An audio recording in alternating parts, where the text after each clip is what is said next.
This is the Aztec Mythology Iceberg. This iceberg is supposed to go into the most well-known facts of Aztec mythology down to the most unknown and obscure and, well, weird facts of Aztec mythology. Now, just a disclaimer before we get into this iceberg.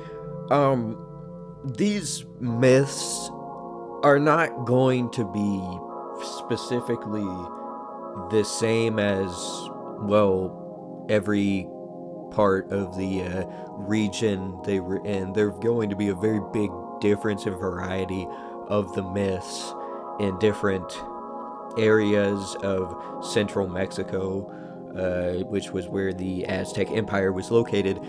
And that's because even though there was kind of a central writing down of the religion, that writing down of the religion wasn't really like, it wasn't like the Bible, where the Bible was read out to people and widespread and you would hear it at church. It was very different, and many of the myths had local differences, where there were differences in the myths in different places. I think we get it now. Anyway, and by the way, this and depraved topics about Aztec mythology that I do want to get into on this channel, obscure mythologies. And yeah, that's pretty much it for the intro. Let's get into the video now.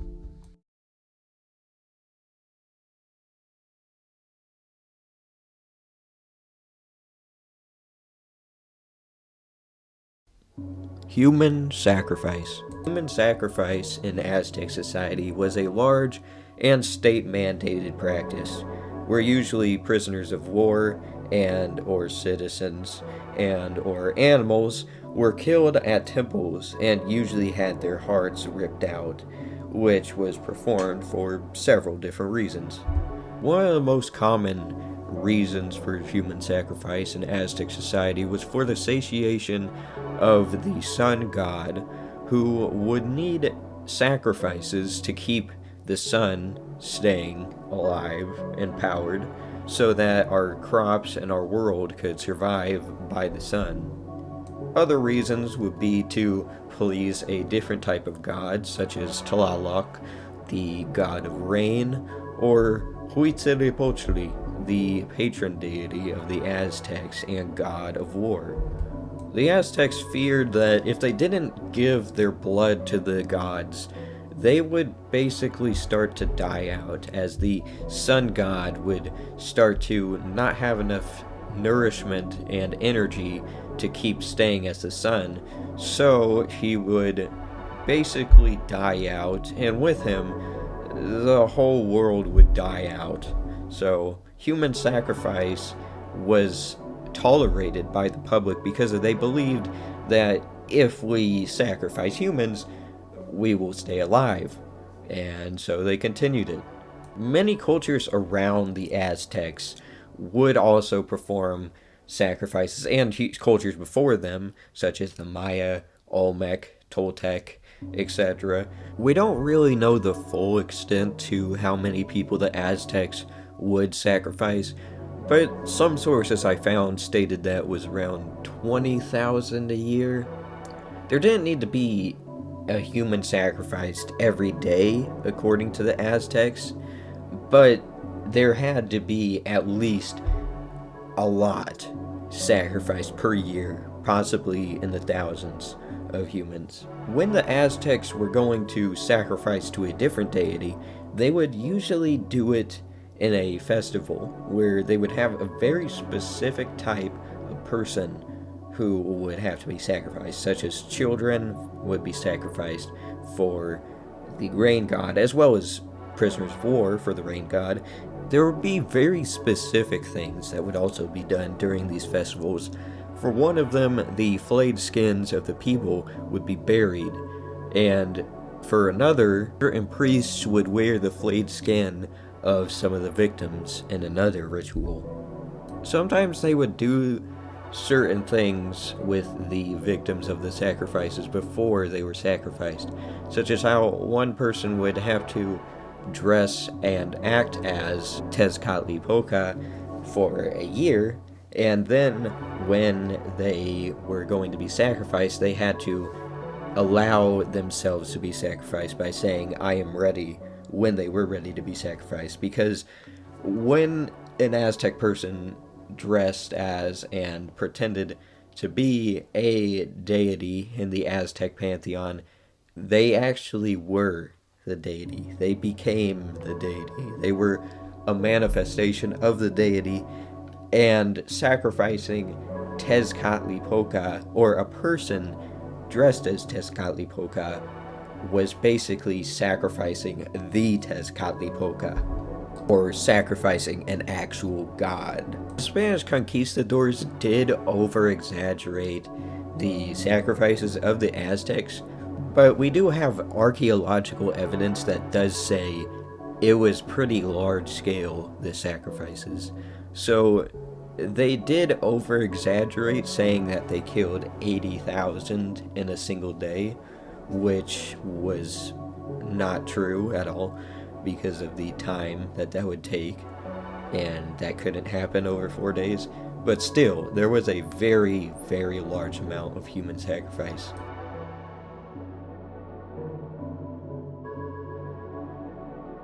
Related to the Maya. The Aztec and Maya are very similar and related, as the Maya were around 1,000 years before the Aztecs were around, and they mostly came from the Maya and got a lot of cultural and religious practices from the Maya, as well as sharing human sacrifice and polytheism. The Aztecs would eventually live together with the Mayans during the Aztec Empire period. After the Mayan Empire fell, the Mayan Empire would fall because of political reasons and war and natural disaster and a lot of things which caused the Mayan Empire to fall, and for the Aztec Empire to take its place, as well as many other empires which lived among the Aztecs. Quetzalcoatl. Quetzalcoatl is one of the main deities in Aztec mythology, as he is the feathered serpent who is the god of life, light, wisdom, lord of the day and the winds, and the ruler of the west. Quetzalcoatl is one of the oldest gods, as he was there way before the Aztec Empire existed, and he was worshipped way before the Aztecs were even in the region. During the Fifth Sun period, which I'll get to later explaining what that is, Quetzalcoatl made the fifth generation of humanity by going to the underworld and collecting the bones of the deceased humans. Quetzalcoatl would eventually get drunk with his sister, and doing something with his sister, would wake up feeling shame and regret for his actions, and he built himself a stone chest and laid himself inside of the chest and set himself on fire, killing himself and then becoming the morning star, which is the planet Venus. It is said that one day Quetzalcoatl will come back and reclaim the lands of the Aztec Empire. Codexes. The codexes are documents written by the Aztecs either before and after the colonialization by the Spanish, which depicted the stories of the gods and historical things, and mostly just about the gods, the mythology, and a documentation of the mythology. Some of the documents would be destroyed by the Spanish colonialists because they believed it was demonic and did not wasn't the truth, and that Christianity was the truth that should be spread to the Aztecs instead of Aztec religion. And after this happened, the only knowledge we have of most Aztec religion is from the codexes. Not only that, we have archaeological and certain cultural still aspects of Aztec mythology today, but most of it has somewhat been lost to the public because of the burning of the codexes. It isn't only the Spanish who burned the codexes. As one of the emperors, many of these Aztec codexes have not language but symbols written in them that would tell of what was happening, symbolize certain meanings and stuff like that, such as maybe cities and other things. A lot of symbols instead of using an alphabet or a syllabary. Itzcoatl would come to power as the fourth emperor of the Aztecs and would order the burning of all the codexes of which the early Aztec history was recorded. This would allow him to develop a state-sanctioned religion, history, and mythology that venerated Huitzilopochtli as the main deity of the Aztecs. Gods with little to no info. So, in Aztec mythology, we don't have the entirety of all of the codexes that have existed, and we don't have a lot of archaeological evidence for Aztec culture and mythology, but what we do have sometimes has certain gods that appear in one codex, but we really don't have much information on them other than their appearance in that codex, their name, and well, that's pretty much it for some of them, as we don't really have the knowledge of the religion working today, but what we do have is very fragmented gods and different spirits, entities, and things like that, which were not able to fully understand the true capacity to which they were worshipped or thought of. This is not the same for some of the gods, such as Quetzalcoatl, Huitzilopochtli, and other large deities in the Aztec mythology, but it is for some of the smaller ones, such as Centeteotl, or the four Centeteotl, which represent the four different types of maize: red, white, yellow, and blue maize, and the different gods of fire, the god of white fire, red fire, yellow fire, and blue fire, which have little to no information on them other than being very related to Xiahtecutli, the god of fire. Ometeotl.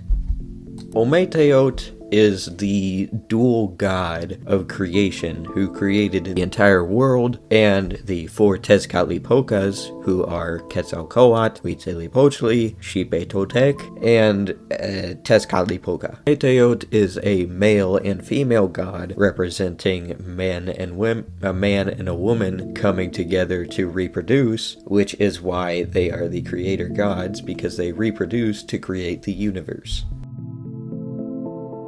Five Suns. The Five Suns myth in Aztec mythology is a creation story telling how the world was made in cycles, which all had different suns, which were specific gods, such as Tezcatlipoca or Quetzalcoatl. Each cycle had its sun destroyed, and the other four suns were destroyed by several different things, one being a jaguar, one being a flood, and the fifth cycle we live in, but we do not know how it will end. But in the sixth cycle, humanity will live in the paradise with the gods, as the world will become perfect for eternity. Human sacrifice was important to the Aztecs, as they believed if no humans were sacrificed to nourish the god of the sun, then the sun would be destroyed and the fifth cycle would end. Five Suns myth is a very large and long story, so I may make a separate video explaining some of these myths more in depth. Teotl. Teotl is usually described as a divine power and sometimes translated to God. Teotl has kind of a pantheistic part to it, as many of the gods are natural phenomena, and their Teotl, or power, is manifesting the natural phenomenon. The gods in Aztec mythology are referred to with this term Teot, and mostly Teot is best described as a flowing energy that manifests and shapes reality in an endless process, creating the universe. Huitzilopochtli. Huitzilopochtli is the god of war and the sun, and he is the patron god of the Aztecs. Huitzilopochtli was a very important deity in Aztec society and culture, as if Huitzilopochtli is worshipped correctly by the Aztecs, he will help the Aztecs to win wars, which would help them to expand and conquer. Huitzilopochtli was also seen as the sun, and his sister, Coyolxauhqui, is seen as the moon. Huitzilopochtli chases Coyolxauhqui and their 400 brothers, who are the stars, across the sky, making it seem as if he defeated them each night and day, which is why the Huitzilopochtli needs the sustenance, because if he doesn't have sustenance, he will be killed by his siblings, who will send the world into eternal night. Huitzilopochtli's siblings are at war with Huitzilopochtli because Huitzilopochtli protected his mother from the siblings trying to kill his mother, as the siblings believed that because of his mother's infidelity, her husband, she was a disgrace to the family. So when they tried to kill her, Huitzilopochtli murdered all of his siblings and threw them into the sky, where they became the stars and the moon. And he would fight them each night, which would allow for light to continue to exist, humanity to continue to exist. There are 4 moon gods: Coyolxauhqui, Tezcatlicue, however you say that, Metzli, and Yohuateotl are all moon gods from Aztec mythology, and some sources I have found say that all of them are the same god, but they just take different forms and different names, as they are different manifestations of the gods. Other than that, it's just very weird how there are 4 different moon gods. Like, I really don't have an explanation for why. I think it could just be that each god is a different god in different territories and different places, as is most mythology, but I don't really know. Inconsistent sources.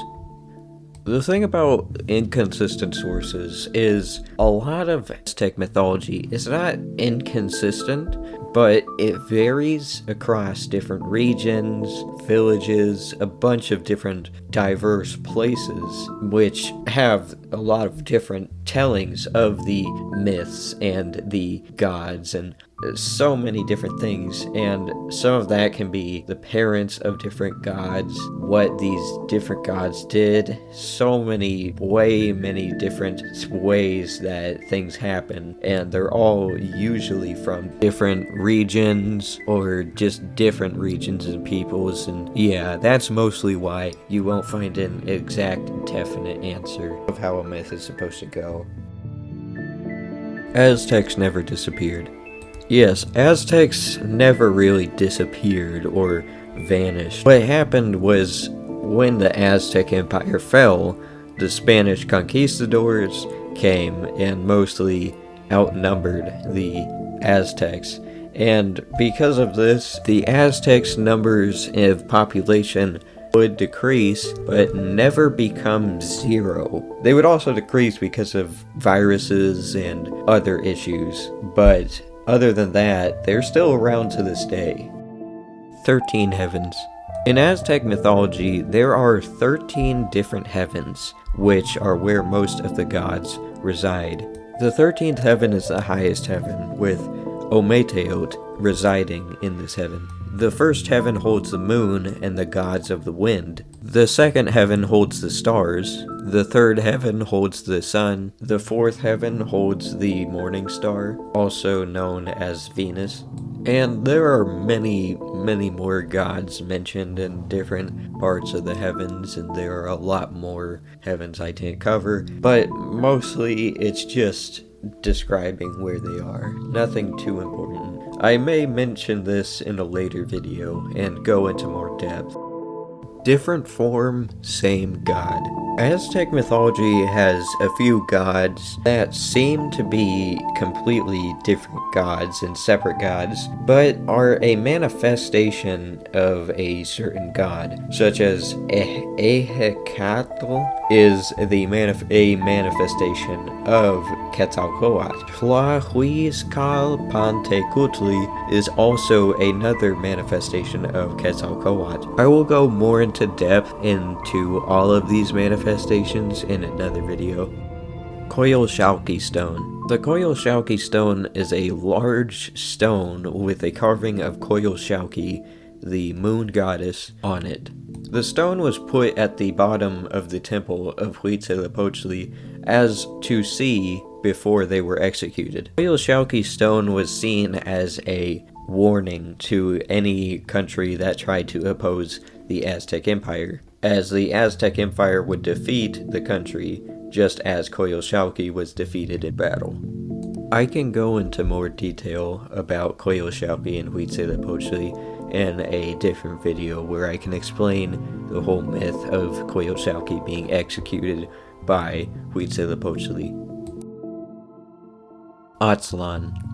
Aztlan is seen as the homeland of the Aztecs before their migration into central Mexico. The reason for the Aztecs' migration is different in some sources, as it's either because of a tyrannical government, but other times Aztlan is depicted as a paradise, so it's not really definite on why the Aztecs moved, but they did, and they came to central Mexico. The Chicano movement considers Aztlan to be southwestern United States, such as Texas, Nevada, Utah, California, Colorado, from which the Aztecs migrated to central Mexico.